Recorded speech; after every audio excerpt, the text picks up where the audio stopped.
Good evening, YouTubers. Welcome to episode 115 of Shrigleytube TV.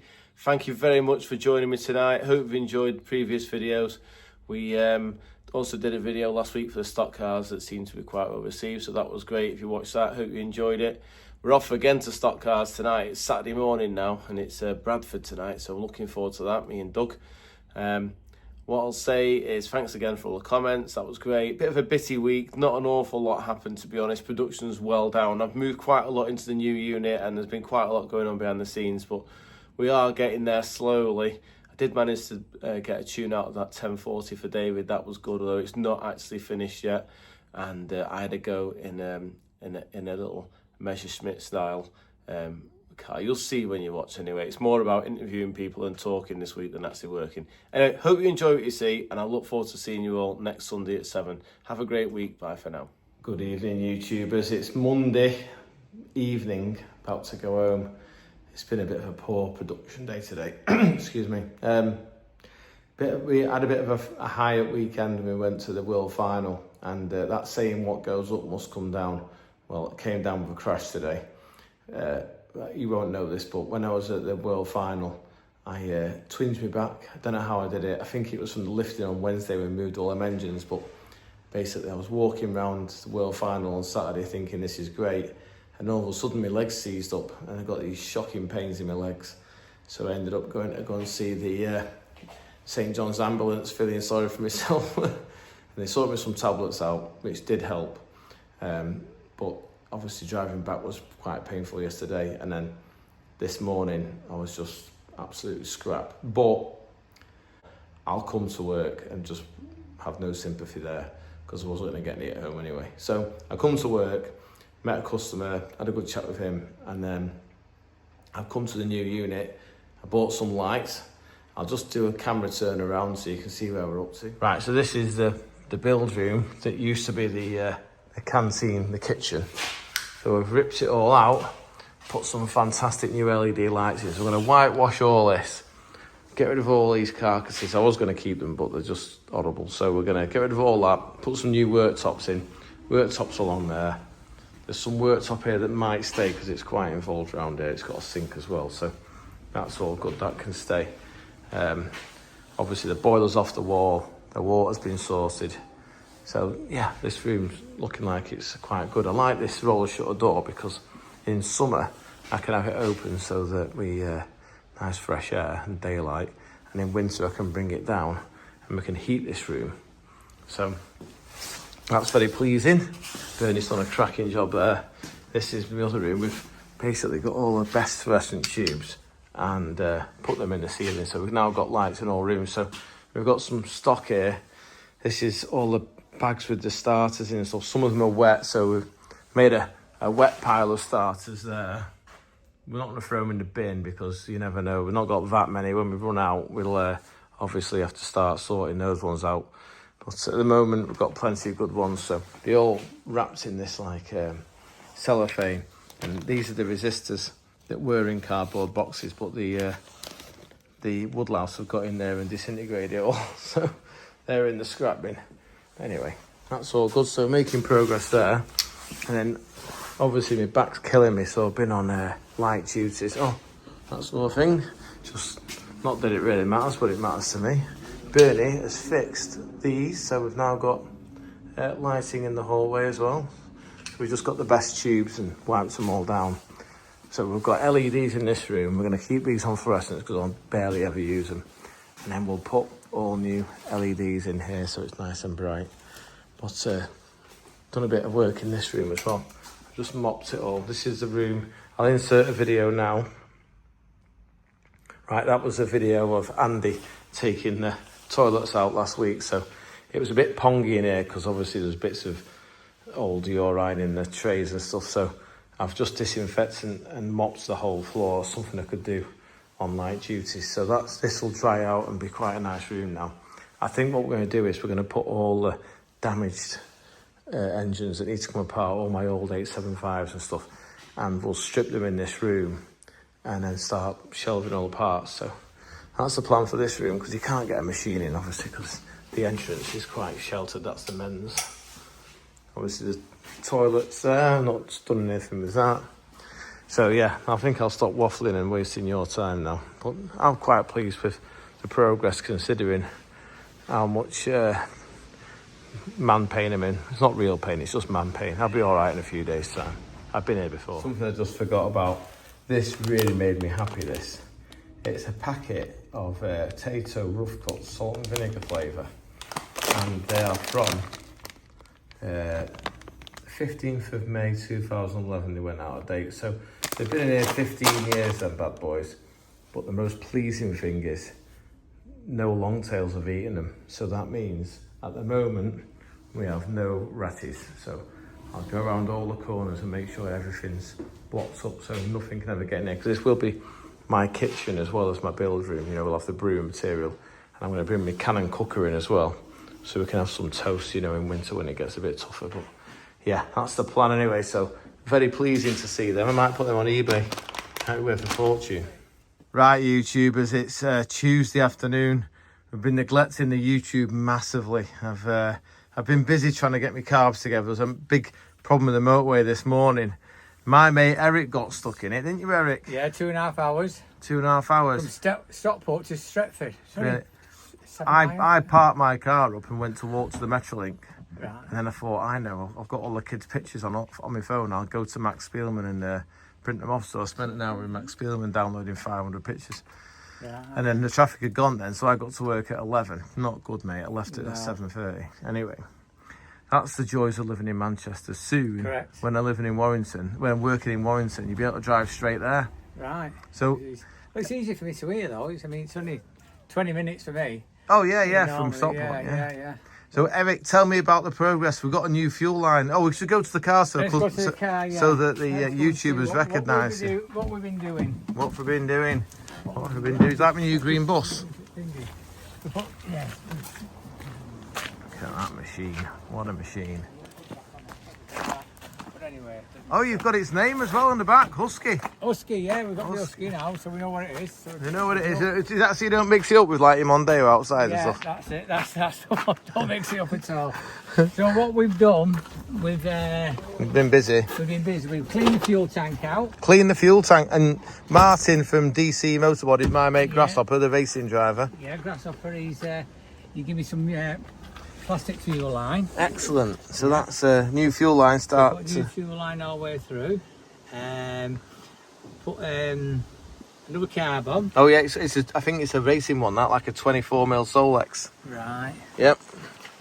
And we've got it halfway there, haven't we? So yeah. I've just been inside. I've just come out and helped him with difficult bits, but he's going to tidy all this up when he gets home. Yeah. We've basically fitted the electronic ignition unit from. This is one of the brand new Talbot Sunbeam engines. So put Dizzy in. It has a little module we've hung it that way around. He's put some silicone in the back because the jelly used to melt down the inner wing. When this is mounted horizontally, if you remember the Talbot Sunbeams, right, they were on the inner wing and all the jelly used to, when people left the ignition on, you get warm, the jelly'd run out. So that's great that you silicone that. That should be fine now. You just got to mount your ballast resistor somewhere. It's one wire. We put a spade connector on it straight into the live feed that went to your coil. So everything else is redundant now. And that has its own little loom for the coil. That's a 9-volt coil, that's why it runs the ballast. So right. Hopefully, when you go for your little test drive now, you'll come back and say, oh, it's driving better, that Andy. But we'll see what happens. Fire it up for us, let's have a listen to it. Let's give it a fire up now. Let's have a fire up. My mate is... give it a little blip. Oh, we modified some seats as well in the front. Modified the seats? Yeah, we've got some other seats and put them in. Oh, I've still got the other seats, original. Oh, keep it original. Yeah, it's starting to rain. Quick, get your boot down. That's the best. Look at this. Crikey, what are they out of? The front of the sun visor. The best bit about a Husky is if it starts raining, you get under the back here. I've changed an engine in the rain, didn't even get wet. It's a fantastic little water break, yeah, definitely. So what the seats out of? They're quite funky, them. Yeah. Them are out of this Morris Minor I've got there, which was I'm selling it, but I've took them out and I put some little seats in because it was struggling getting reverse in this Morris Minor. Oh, right. Big, so instead of putting them in here, I'm going to got some fabric spray and black, so they'll blend in with the back seat. Ah, good. Are they Rover based seats then? I think they might be, yeah. There was already in it, you see, so I don't know if it was in. Ah, right. It was out of really. Very good. Well, it makes it we more. put new rubbers in as well. Makes it more comfortable. New rubbers in the windows. So it's grand, mate. Got roof bars on as well. Roof bar on, yeah. Look like Audi ones then. Mini. Mini. Oh mate, I'll have to go inside. I'll let you go for your drive. Alright. And we'll come and see you. Thanks, Eric. Going back on YouTube now. You're live on YouTube. I'm live on YouTube. Your fans have all got another brew now. Got another brew, yeah. So what's happening now? We've done the main jet for you, haven't we? Just done it. Yeah, we just, Eric went out and he said it's just a little bit leapfroggy. Yeah. And I said, well, you've put this other carb on it, and I noticed it's a modern one. It's a what we call a Go Faster Solex. So it's got a 24mm choke in it. So it's got a bigger hole basically, so more air can get in. But right. So the engine, obviously, we need to give it more fuel as well. So we just took the main jet. Well, Eric took the main jet out, and I've just gone from 100 to 110. And you reckon that's stopped the jiggery pokery? Yeah, it stopped it. Yeah, that seems right. I think we've cracked it. You've cracked it. Well, we've cracked it, yeah. It'll just keep these cars, mate. They just get better and better the more you use them. The more, by the time you come to next summer, it'll be ready for sale. No. I don't well, they'll be all in front, but it's not for sale. Not yet, anyway. Good. Not planning. No, Not planning yet, anyway. No, mate. You enjoy it. You enjoy it. Yeah. It's sweet as a nut, that. Listen, I'll leave it here idling. Beautiful, that. Excellent. Right. Well, I'll let you. I'll stop recording now, so you can chill out. All right. Okay. Relax. Everyone relax and calm down. It's really sad, but I really, really like the sound of a standard in. Obviously, I like racing ones and that, but...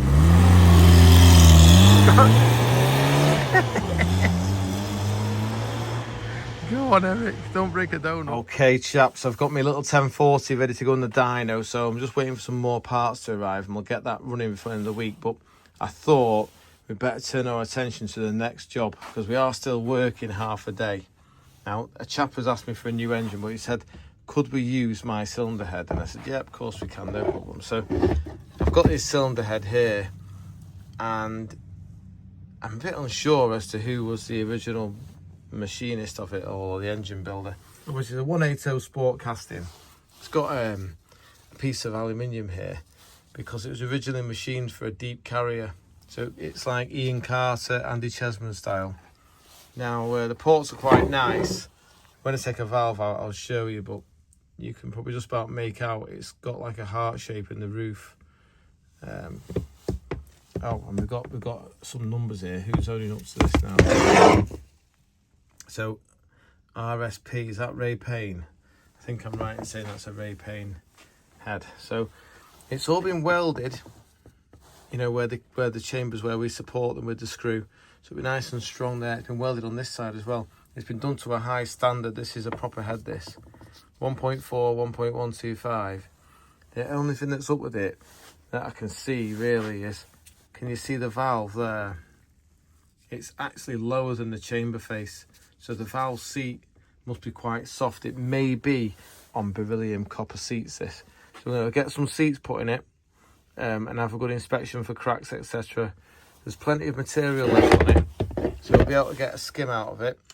We'll weld it as well, blast it, new guides, give it the full once over, redo all the wheel string grooves, and it should make quite a nice head, that. Okay, we've got the head stripped now. We're going to throw all this in the bin. It's just all old hat, so we're going to start with all new parts. The port, quite interesting. Someone's put a lot of effort into this.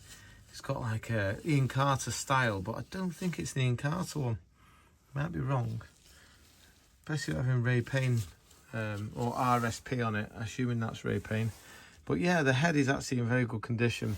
Just the seats have gone worn on it. So we're going to get them sorted out.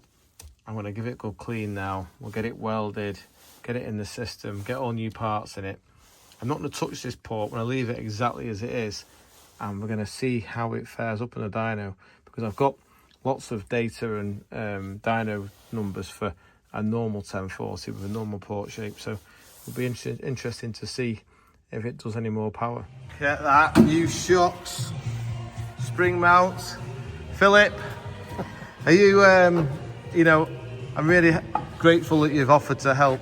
I realise that, you know, working on mundane cars all day, it must be a real treat for you having a high-performance vehicle like this in. Work on one of your vehicles, Andy. Honestly, have you enjoyed it? Absolutely. It's reminded me of how much I enjoy not having to work on cars.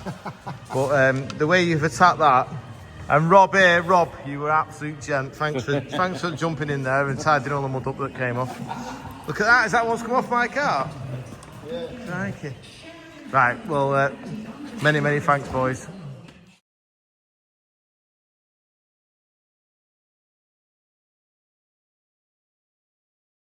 Good evening, YouTubers. It's late night Wednesday now.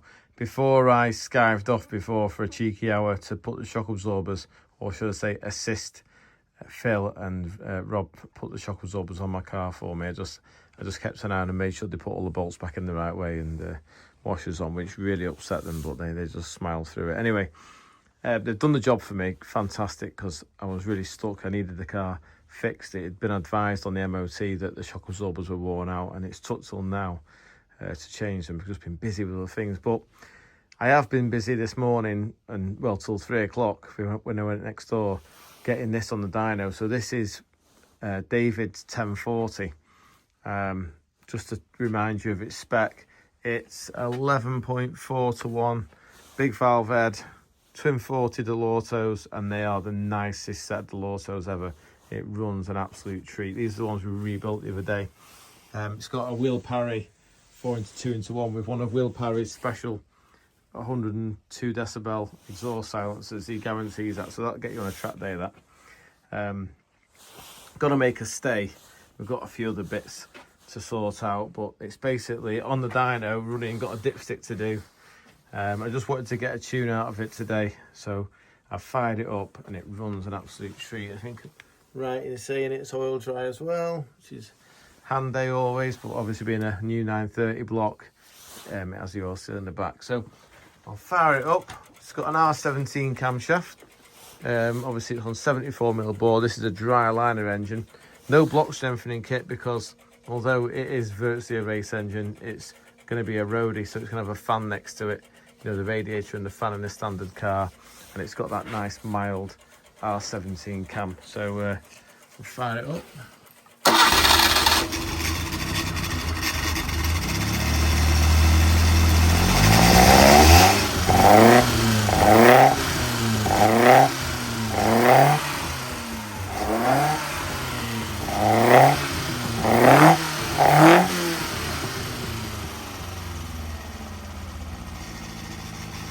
Good idle.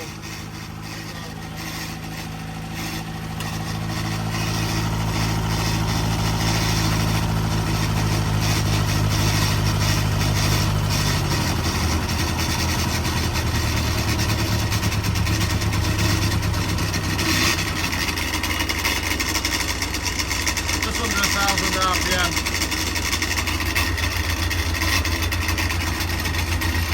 Yeah, we'll give it a good wind up tomorrow. Good morning, YouTubers. It's Thursday morning.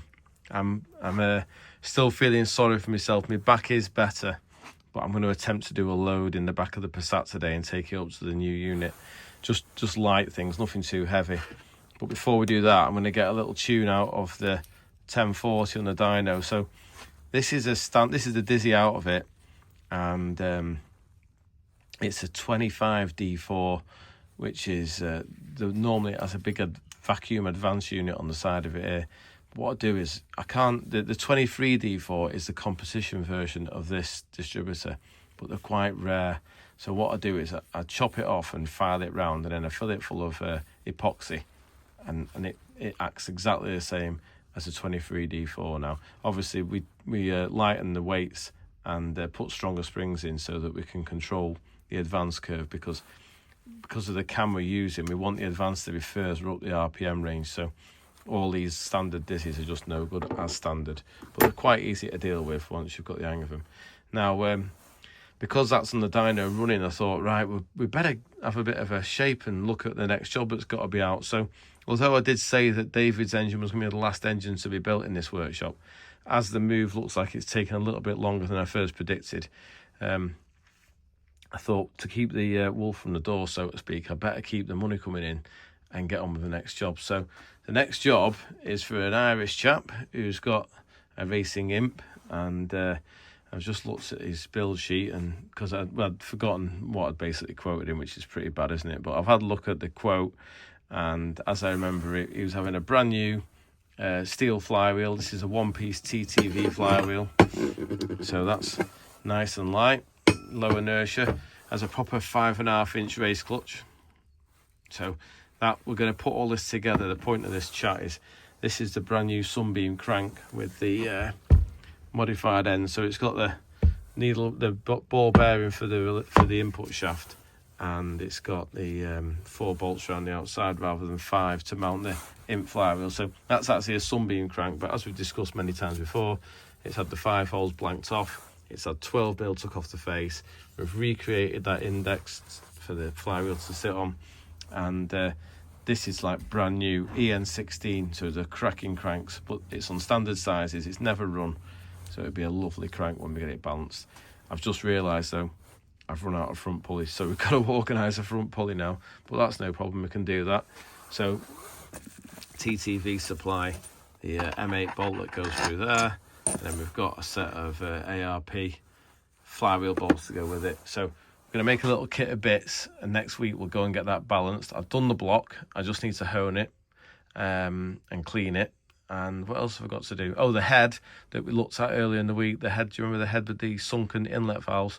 That's gone off, being posted away to Rodwell Motorsport to get the inlet seats changed for new ones. So that should be back with us next week as well. So hopefully in the next couple of weeks we'll get a good kit of bits together. Got a brand new Will Parry manifold to go with this engine as well. So it's going to be a good one. This will be a nice engine. Oh, and it is on brand new steel rods as well, which I've got in the cupboard there. So yeah, we've got everything we need to get stuck into this and get it produced. Okay, YouTubers, we're on the dyno at last with this engine, and giving him a bit of a fettling in session. So his vitals all seem quite good. He's got good oil pressure, not leaking. I haven't got my trumpets yet for my carburetors. I'm still waiting for them to turn up.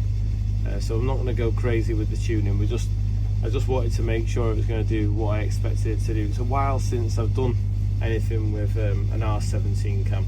It's quite friendly. I can literally go wide open throttle now at 1500 RPM. Slight irritation.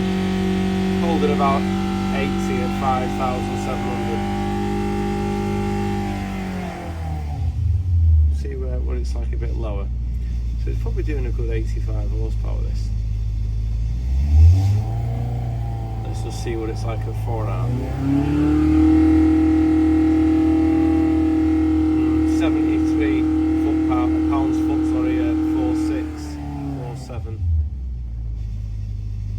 The carbs are really nice on this one. Just every now and again you get a pair of the Autos that haven't been messed with and just work well. It's got a slight hesitation there, but there's a lot of load on it. You'll never get that in the car. So it's still doing 65 foot-pound at 3,600. It'd be a nice drive with this because it is going in a road car. So.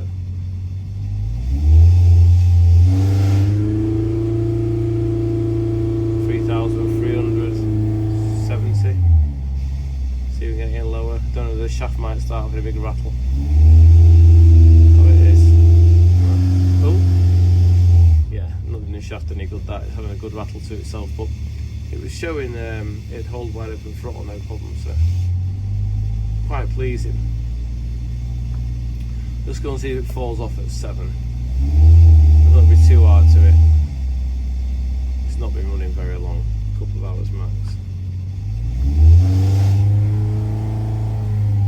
Backing the dyno off, reducing the water in it.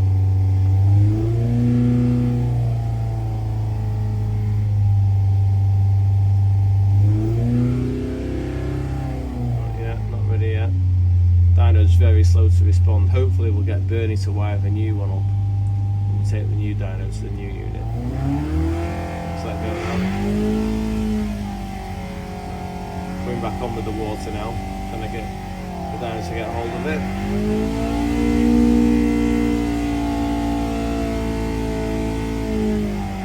73 foot-pound at 7. Right, cool. Well, we've done a bit now. What we'll do is we'll revisit this once we've got the trumpets on and the air filters, and it's ready. We've got to make an exhaust state as well, so we'll get it all finished off before doing any more work on it. Okay, YouTubers, I am here with a chap I've known for a very long time called Mr. JC. Why do they call you JC? John Christopher. John Christopher. My dad said it was because when he saw it in the mirrors when he was racing the Coxew Cup, he used to say, Jesus Christ. What is this, John? This is a Messerschmitt KR200, completely rebuilt as a 201. Wow. And it's electric start? Oh yeah. I'm loving this one with the mini engine in the back. Nothing guaranteed about it starting. Little A series. When we started and run it, Yeah. we have to see if we can start it up backwards. Otherwise it won't go in reverse. Oh, right.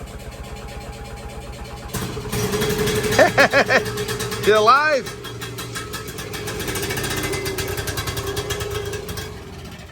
It'll smoke like a bastard. Well, it's two-stroke, isn't it, I assume?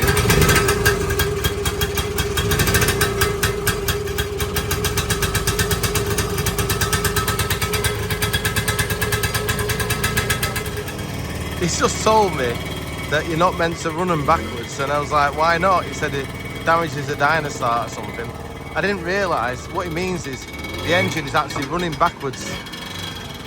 That's how it goes backwards. It starts the engine backwards. John, can I be cheeky and hop in the back? Can I hop in the back? Yeah. Oh, wow.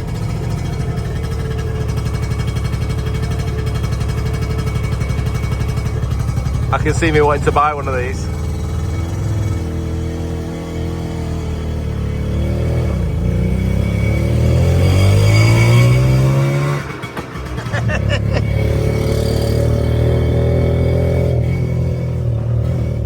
We're not going to be pushing it back, are we, John? Have we run out of petrol? Possibly. Right, we're on reserve tank now.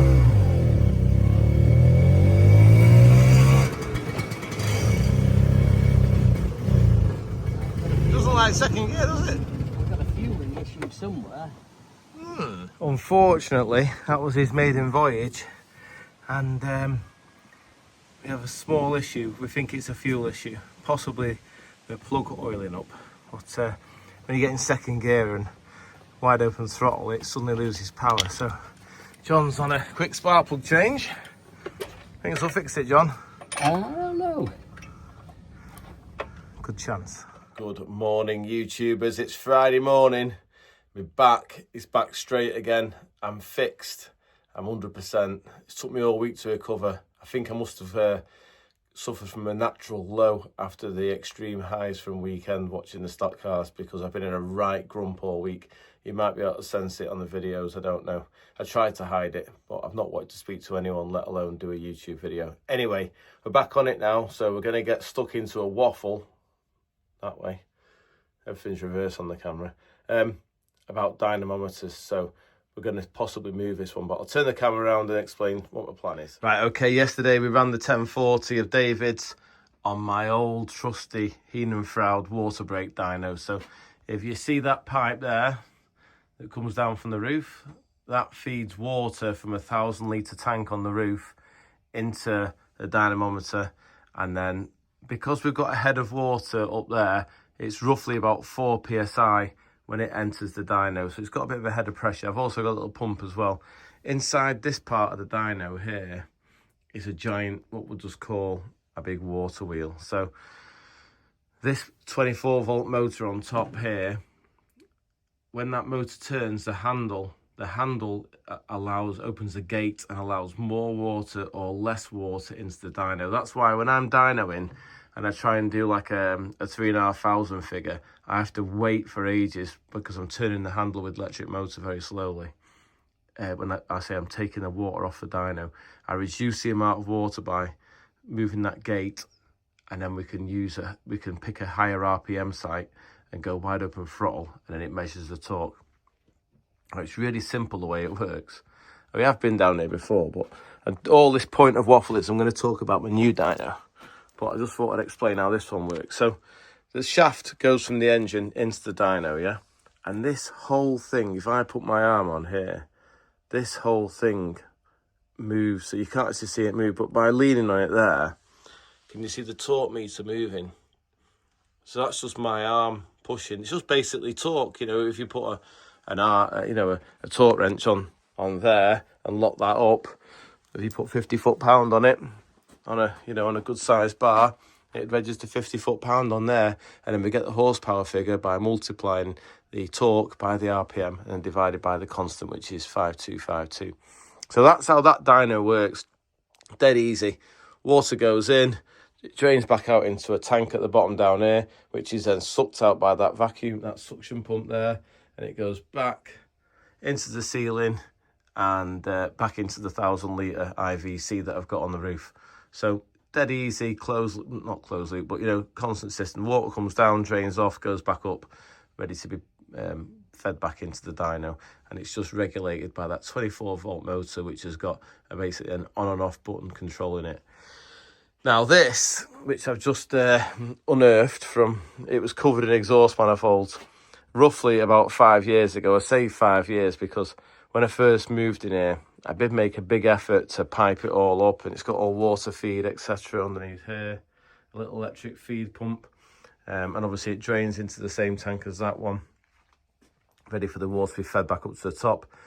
Now this is a different type of dyno. This one is like what we call a feedback system dyno. So instead of having the big white dial on top, same sort of theory, this here is on bearings. So as you apply the torque, you know, I made all this back in the day, 5 years ago. I know it was 5 years because that was when Dougie was born.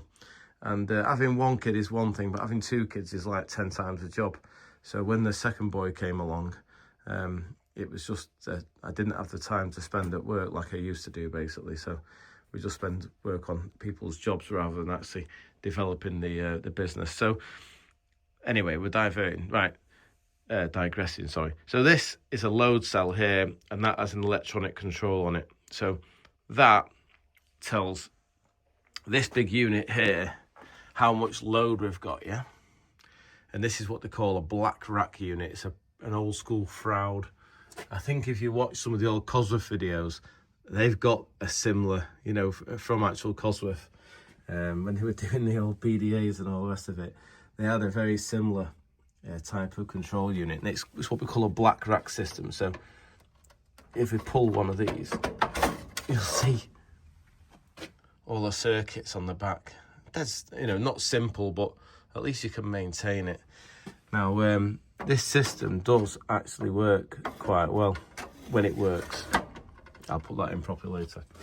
So we've got, we can basically, I remember seeing Bob use his, because Bob had the same system. You set the load site that you want to go to, say 5,000 RPM. You set that on that one there, and then you wind. This is the throttle control, and that's the dynamometer. So you do the throttle, and it's on a servo. So basically, you've got an electronic servo inside here that pulls the throttle open, and the way it works. Because on that one we had a handle to control the water. On this one, it's got something called a Moog valve. And this valve is inside here. I think it's in that box there. Yes, it is. So inside here is a bunch of wires that connect to this bunch of wires here. And what we're going to do is we're going to get Bernie to come down and wire it all up. And if he thinks we can get a tune out of it and it's going to work, I'll put an engine on the dyno whilst it's in this position here, because I don't want to move it to the new unit if it's not going to work. I only want to move it if it's going to be a chance that we can make it work. So the best thing about this unit, that one's sort of rated at 300 horsepower. This one's 1,000 horsepower, and it has this feedback system. So if you can imagine, it has electronics, so it's a bit like an ECU really. It knows the rotational speed, so it has a speed sensor on the shaft, so it knows the RPM, it knows the load, and it knows, it has like a position switch on the Moog valve, which the Moog valve controls the amount of water that enters the dyno.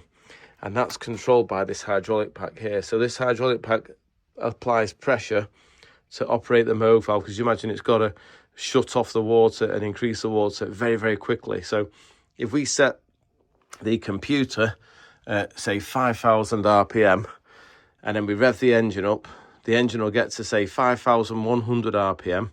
It'll know it's gone past its load site. So this will then, this coupled with the Moog valve will say, right, we need more water to bring it down. And you could often hear, like on Bob's dyno, you'll hear it go, and what that is it's trying to grab it and then bring it back down to its target, and then it rises again. It's a really good system when it works, and I imagine back in the day it was awesome. Nowadays you can buy like a modern DATAC control, which is just awesome, but they're quite expensive. And I'm just interested to get it working with what we've got, because I know Bob used to use it for years, and it was really good. You know, it's really quick. Obviously with mine, you've got to wait for the handle to move, and it's just, we're all over the show. We're guessing as to where we're going to land basically when we put a load on. But with this, we can go, right, let's go to 5,500, load it up, make a change, go back to 5,500. Has it improved? Has it not? Eventually, it'd be nice to get a computer attached to this malarkey here, and then we can we can actually do a printout and we can overlay and see the effects of the changes rather than guessing by looking at a white dial. Now this here is actually the control from Bob Jones's place. So he basically split his rack up and he put this on the table in the office. So he controlled these are his two handles. And when he moved out, I found this in the scrap bin. I said, Bob, you can't skip it. He said, don't need it anymore. It's going to the scrap. So I fetched it out the scrap bin, and he's never going to watch Shrigleytube in a million years, but if he sees this, he'll be laughing his head off. So it's all a bit manky. It's just had loads of carbon and stuff land on it, but it will clean up okay. So I'm going to ask Bernie as well if he thinks we can possibly take some of the control panel and put it in the office so that it was, you know, I remember Bob used to use, I think this one was the RPM, or the throttle position, and this one was the load, and then he used to get two figures. Oh yeah, that was his torque figure, and he had a lip breather there, and that was his RPM. Yeah, it was brilliant.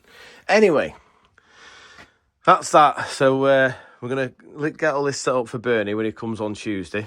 I'm going to do some more work in the workshop. I think we're going to try and have a full skive day, and do a little bit of work on the V8 Husky, because that needs to go together so it can go in the race box and go to the new unit. I'm not going to finish it, but I need to get it at least rolling with the engine in, because it'll be easier to transport it all.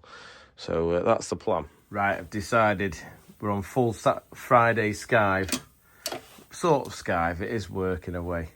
But I'm a bit stuck. I'm waiting on a few parts. So I thought, you know what we'll do is we'll load the car up ready for going this afternoon, and we'll look at this clutch assembly on the V8 Husky.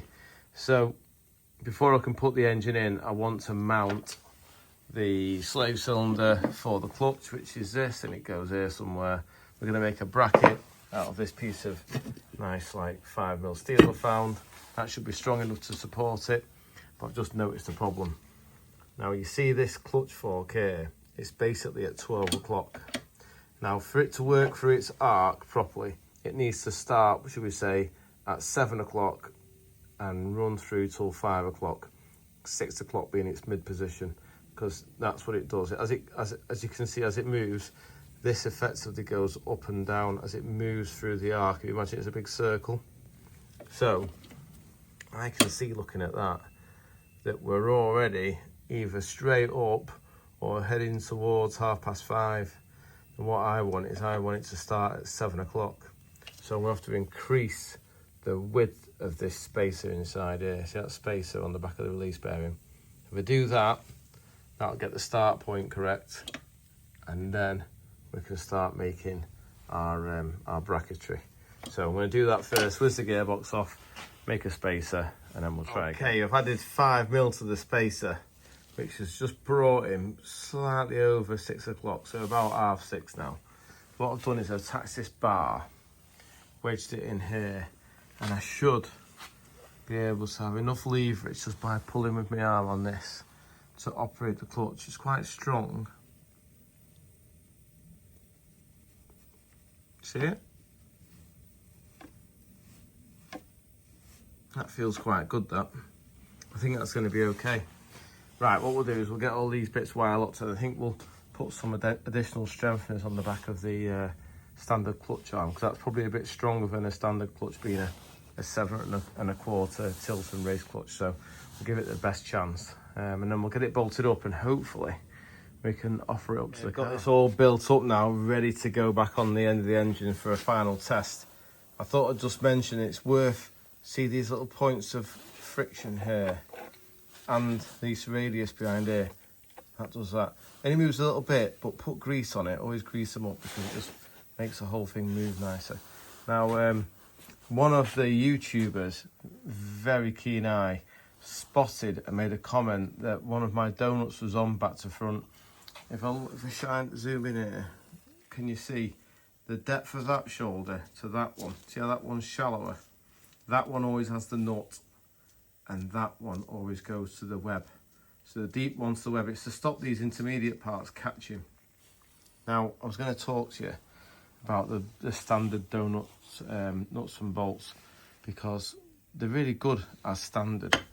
A lot of people change these original sort of not nylock, they're like you know, they are a self-locking nut, for the modern ones that are like a bright silver material. Let me see if I can find one. Okay, I found one. This is your standard 3/8 UNF nylock replacement nut, and if you do a little test, torque that to 40 foot-pound and see what it feels like, and torque that to 40 foot-pound. This is like horrible. It's like soft, and basically this face here starts eating into the actual metal. It all gives way, basically. They're just not hard enough. These original nuts, superb. So I've changed those round, so that, thank you for the comment on YouTube from the chap who spotted my bad fitment of the donuts the wrong way. I've also picked 2 output spiders that have got good diameters here. See this diameter? This is where the seal runs.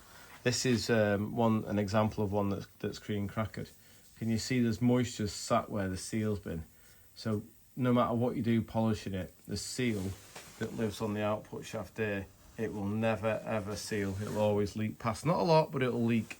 So find a pair of spiders that polish up well, give yourself the best chance. Right, I think what I'm going to do is I'm going to put some oil in this gearbox now, because I've done so much jiggery pokey around there. I'm just nervous that I'll get it in the car, put oil in it, and then it'll be all over the floor, and I'll be like, why didn't I fill it first to see if it had any leaks? Okay, we've filled the gearbox full of oil, draining the excess off back into the tub there. It feels lovely, and it appears to be oil tight. So I just think we'll call that ready to fit on the engine now, and we'll do one last check with the clutch, make sure it all operates nicely, and then we can make the bracket for the top and look forward to getting it in. Now, it's not happened today because I just spoke to John. I'm on the way to the new unit. I'm passing his place. I said, John, would you mind if I called in and finished the video on the little 2-stroke freewheeler thing he's got? So I'm going to go and see him with that, and we'll try and finish the video off now. Now, the point I was making before that I forgot to mention in the video with regards to those softer type nuts is that these, whenever you get a donut joint failure on an imp, 9 times out of 10 it's not the donut joint, it's the bolt that fails. And the bolt fails because they work loose. That soft metal on their modern nuts, it allows them to start shimmying, then it snaps the bolt. And obviously when you've got a broken donut, you can often see there's a bolt missing, and that's the one that failed first. So yeah, the donuts are actually quite strong, and these aren't brilliant. These are like my old race ones, but because I'm going to maintain the tension on the bolts and make sure they're looked after and not drive like a lunatic, they will last indefinitely. Obviously with the race car it's a different scenario. You've got to change them just because they get tired, but on a road car it'll be absolutely fine. So I'll put that plug in now and we'll offer it up. Feels much better now. I don't know if it's just in my imagination, but just lubricating them shoulders. Just watch the way this operates now. It's just lovely. Look at that. Beautiful. That'll be nice and easy on the pedal, that. So we've got a bit of strengthening in the back of the fork as well. Not rocket science, just a couple of strips of metal going down to support this end part here. You see the very, very end where it gets quite thin. You might see zooming in. That's the bit that gets thin, so I just put a piece of steel in and weld it. I should have took a picture of it really, but anyway, there you go. So great. Next step now, get this round here, fit the slave cylinder, and then we can get it in the car, but that's not going to happen until next week. Plus I've got to move loads of parts outside the ambulance and stuff to the new unit, so I've got space for it. We're back for take 2 of the little cars with John. He assures me the blue and silver one is fixed now. Got no brakes. Got no brakes? Right, I'm glad you fixed the sticking throttle then. Look at that. Doesn't actually sound like a Mini. Huh? Doesn't actually sound like a Mini. Yeah, it sounds quite good, doesn't it? Yeah. I mean, I've got a... Have you got the back end for it, or the material? You know, the bodywork. Oh, the bodywork's at the back there, yeah. I've got a Weber and a LCB and a, Yeah, John, that wouldn't surprise me. a gas flow head. Well, whilst we're talking, John, what's your history on motorsport? Because you started off with a big racing company, didn't you? I started off with McRae's Formula 5000 team. It's on the side of the it's on the side of your van. On the side of my van. McRae GM1 on. Yeah, I haven't mentioned to the viewers that No. John was the creator of the LDV 400 V8 with the big engine in it. So, and then McRae's, they sold out to Penske. So I got a job with Graham Hill. Wow, the Graham Hill. Graham Hill, yeah. Sorry, no. I got a job with Graham Hill, and then he gave it to someone else. So I went to work for Surtees. Everyone worked for Surtees. Right. And then I was at Goodwood, and Graham Hill was there testing, and he had another job. So I went from Surtees to Graham Hill. Wow. What years was this? This like back in the 70s? 73, 74, 73, 74. I hadn't even been born then, John. No. So it didn't work out well because the guy who got my original job at Graham Hills didn't like me. Right. So I left and set up my own business in Manchester. But I think it's about 8 months after I left and set up in Manchester, Graham Hill's plane crashed at Elstree. Oh, sure. And the guy who got my original job was killed in the crash. Oh, heck. So it's funny how things work out. Yeah, It is. I remember Hewitt Street in town. Yeah. You won't remember me, but I used to come and see you and your brother Billy, and I used to buy your Castrol B353. You were a Castrol dealer, weren't you? Yeah, I've still got some. Have you got some? Yeah. I used to put it in my Escort RS Turbo. To make it smell nice. It just lubricate the turbo. Yeah. It was awesome. It was great. Yeah. Yeah, it was like the synthetic version of R40, wasn't it? Yeah. Yeah. No way. It's a long time since Hewitt Street's gone now, isn't it? It's Yeah, I worked there on and off till 2002. Wow. And then the guys that did my MOT only stopped working there in one of my old places. They stopped working there December last year. Right. They put the rent up so much that it wasn't possible to stay. No, I can imagine in town. Plus, it's a pig to get to. It's like my place. Yeah, well, Nightmare. A rail arch, they put the rent up to 22 grand. Right. And then you got insurance. And you had the showroom over the road as well, didn't you? You had a showroom, we sold that out as a building plot. Right. Because Nita and I lived above the showroom. Oh, did you really? Married, yeah. Yeah, because then you moved to Fawlty Stafford, Towers. didn't you? Yeah, Faulty Towers. Wow. We used to have parties on the roof, and Did you? the trains slowed down to see what was going on. Fancy dress parties, bloody bonkers. Crazy. So, Going on to your racing, you know the Cockshoot Cup, and that's when obviously my dad was doing it and you were doing it. Do you remember the Ethel? I remember Ethel well. Ethel was fast, wasn't he? Won a race outright. I'll pause. Right, we're on for part 2 of the test drive. We've got fuel now. I'll open the camera a little bit. Nice Audi, isn't it?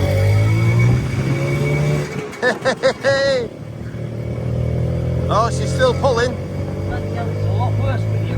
Yeah, yeah. Big fatty in the back like me. Crikey, John, there's a corner here. It's not Lodge. Oh my God, you're crazy. Do we need a helmet for this thing? Yeah. Oh, 3 gears. Wow.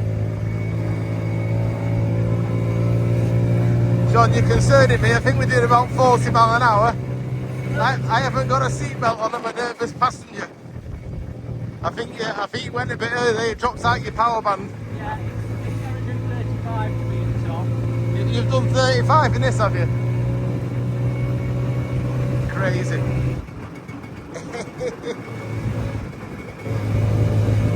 It goes really well, John.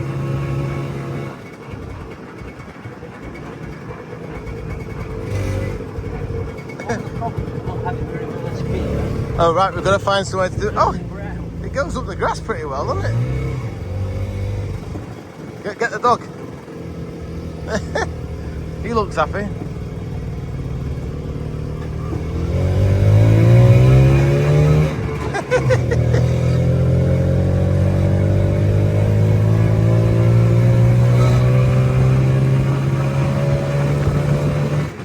Oh my good God. Am I going to survive this?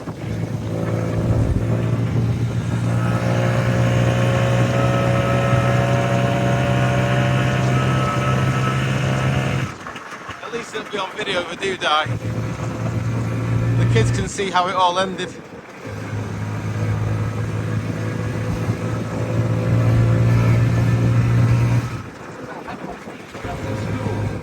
My thoughts are bigger sprocket, lower the gearing. It's quite tall, isn't it? It is quite tall. Mind you, you wouldn't get your 60 mile an hour top speed then, would you? How many cc's is it? 200. 198. And what year? This one's 1960. 1960, yeah. That's awesome, that, John. Right, I'll turn off. Actually, I'll keep 2 more minutes, John. It's actually very leg roomy, that, isn't it? A leg either side, quite comfortable. And it's described as a 2.5 seater because you've got yourself, the missus, and the child. A child, yeah. On the publicity brochures. Well, it's probably better than a sidecar and motorcycle, isn't it? Marginally. Yeah. Does this one have a full roof as well? It has a full hood, which is, All right. it slots in there, and the frame is there, but it's got to go down to Don Hoods and be made. Well, you can buy them. There's a guy in Germany who makes them and they're a fortune. Right. FMR, what does that stand for? Something in German who took over from the original company. The original company had a different badge which would be on that one. Oh, right, okay. It's not on there. Oh, it's not on there. No, no worries. I just interested, that was all. Up to 1957, and they were never associated with the Messerschmitt Plane Company. Right. They borrowed the name from one of the original designers. Oh, right, so there was... It had nothing to do with the planes at all. Right, just German. Right, well, moving on from that, John, I just wanted to touch on your racing history. I know you raced a full modified B when I first saw you. Yeah, prior to that, raced the Standard B. A Standard B, yeah. Then a road modified. Road modified. A full race. Then a full race. You pretty much cleaned up in most of it, as I remember. I raced the Standard C. Oh, yeah, I remember the C. They banned that. Did they? Yeah. I wonder why, John. Was it quite fast in a straight line? I won 3 years on the run. Yeah. And not only did I win the cock shoot, I won. I won the owners, the MG Owners Club Championship 3 years on the run. Wow. Well, I just remember Ethel in the rain at Alton Park, Yeah, which was Bill drove that. Was it? No, yeah, I'm sure you No, drove. Bill was driving it. Well, you could I drive. wasn't even in the race. Mark Ashworth was leading by half a lap. And the rain came. Burst, Yeah. and Bill beat him by half a lap. Yeah, it was awesome. But I think it had quite a modified A-Series engine. It was full race, wasn't it? It was. Sorry, Ethel was an MG 1300, by the It way. was close to full race. We were limited. We could change the cam, and we could gas flow the head, Right.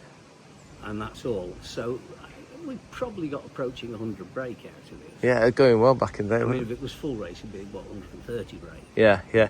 Oh, I just thought of another car that you created. A 1500 black bumper midget. Do you remember that one? Well, it's only just been sold, and Ian Hodkinson's bought it. Has Ian bought it? Yeah. Oh, Ian watches the channel. He'll be Yeah. Well, I raced one. I built one for Mike Peters, and then I raced one as well.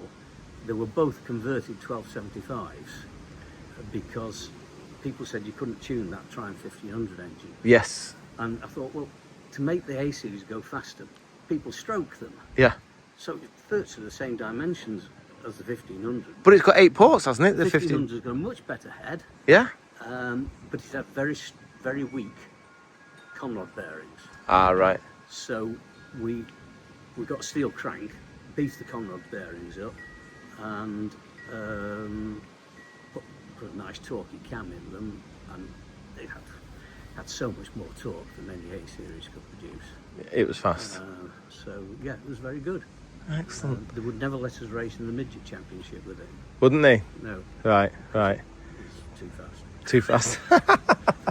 Oh, brilliant. Well, thanks for talking to us about... I mean, that's just touching on some of the stuff you've done. Just the things I remember, because obviously you don't remember me, but I was like 11 or 12 and very impressionable, and I obviously saw you doing your racing. I remember you wandering around. I remember Hoddy's son Oh, wandering yeah. around this house. Yeah. Oh, yeah. Yeah. I remember the go-karting events we used to go to with the MG Car Club as well.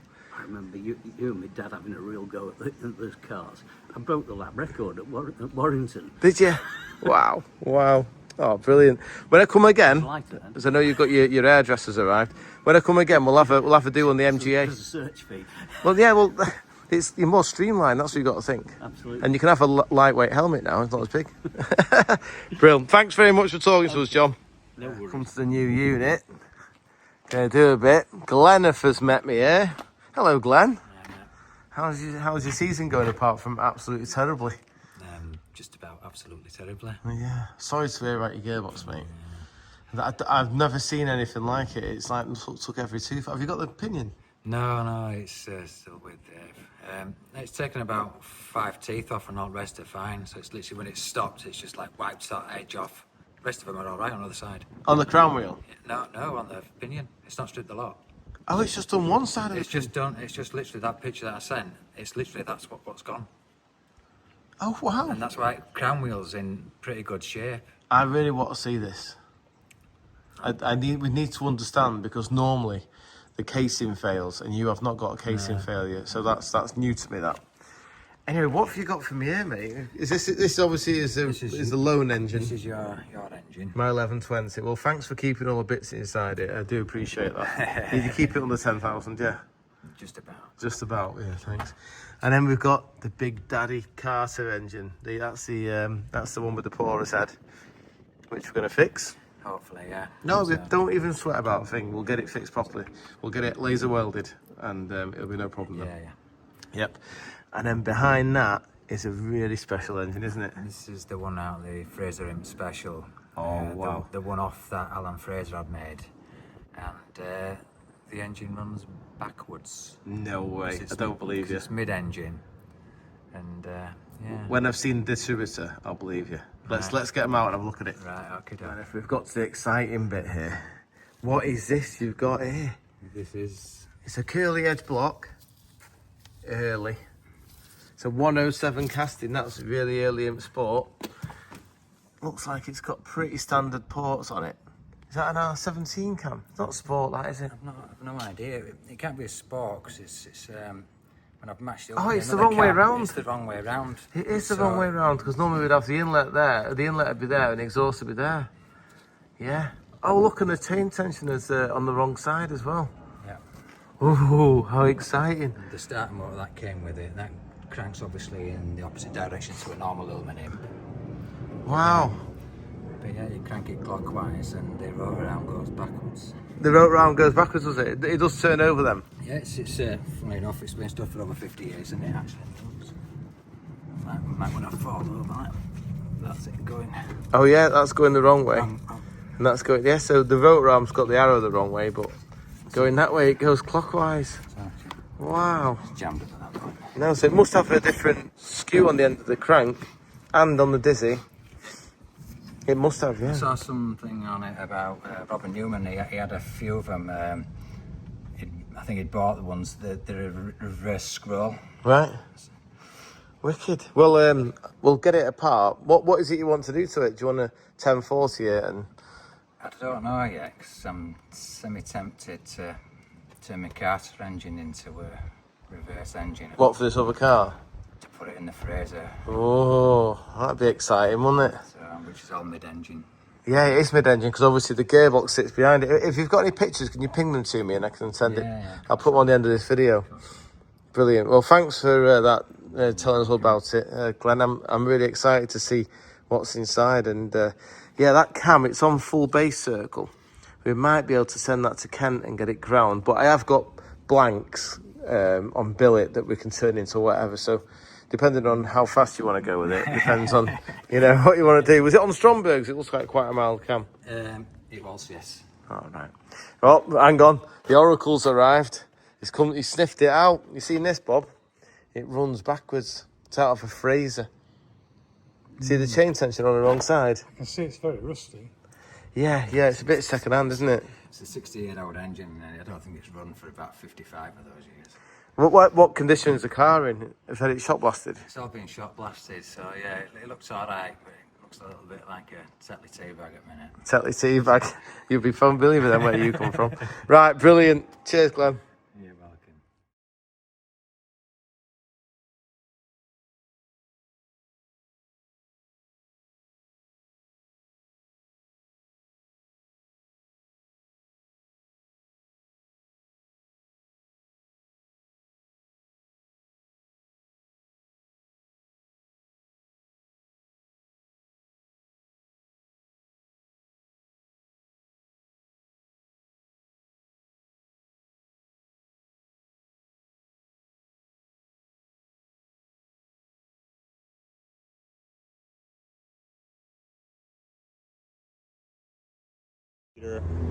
With a Rover V8 engine, an all-aluminum British copy of a Buick engine from like the 60s with, I guess, I don't even know what kind of supercharger that is. I don't think it's what you would call a 471. Anyhow, thing's making over 300 horsepower, weighs 1,700 pounds.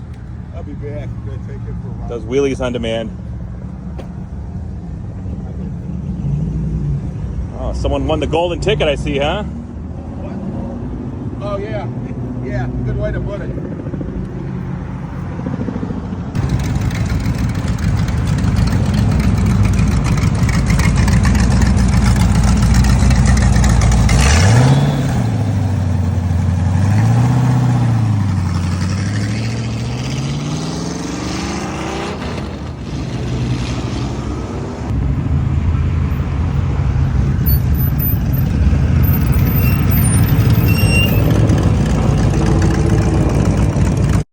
Thought I'd have a quick, cheeky 2-minute chat about my Honda 90.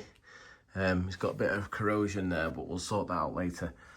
Now, this is just a bit of fun for me in the evening, but I put a bigger piston in it, so it's now 140cc, this from 90cc, but I hadn't done anything to the carburetor. So when we tried to rev it, it just went lean and sort of went there. I was short for a few parts, so I've made a top for the carburetor now. So we've got the actual throttle mechanism working, which is handy. Anyway, I've just drilled out the main jet in it to allow more fuel and also reshape the needle a little bit. And what I'm going to do is I'm going to fire him up. I'm going to put the front wheel against that imp engine there, lean back in gear and put the tyre on the ground. And we'll see if we can get it to pull under load. Before it just used to blurt and go nowhere. So hopefully, now it's got the extra fuel, it'll have the power to load itself up and run without misfiring. We shall see.